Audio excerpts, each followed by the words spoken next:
Sun Risers Hyderabad టీంలో Adam jumper replacement వచ్చేసి Smaran Ravichandran. So ఈ ప్లేయర్ కర్ణాటక నుండి ఆడుతూ ఉంటాడు. సో తిన పర్ఫార్మెన్స్ ఎట్లుంది, అసలు టీంకి ఏం యాడెడ్ బెనిఫిట్ అనేది ఒకసారి చెప్తా. సో స్మరణ్ రవిచంద్రన్ అనే ప్లేయర్ కన్సిస్టెన్సీ ప్లేయర్. సో ఆ మాటని ప్రూవ్ చేస్తూ మీకు ఇప్పుడు స్టార్ట్స్ చూపిస్తా. లిటరలీ స్మరణ్ రవిచంద్రన్ అనే ప్లేయర్ నంబర్ 4లో ఆడుతూ ఉంటాడు రెగ్యులర్గా.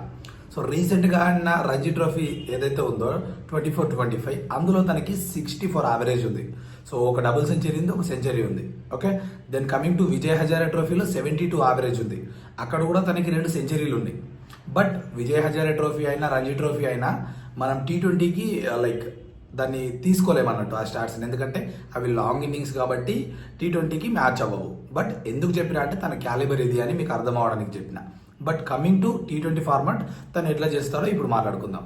సో 2 ఫార్మాట్లు ఉన్నాయి. ఒకటి సయ్యద్ ముస్తాక్ అలీ ట్రోఫీ రీసెంట్గా జరిగింది కదా, దాంట్లో ఎట్లా పర్ఫార్మెన్స్ ఉంది. అండ్ మహారాజా T20 లీగ్ అని ఒకటి ఆడిండు, అది కర్ణాటకలో జరుగుతుంది. సేమ్ లైక్ IPL ఉంటుంది, బట్ డొమెస్టిక్ స్టేట్ లీగ్ అని ఉంటుంది.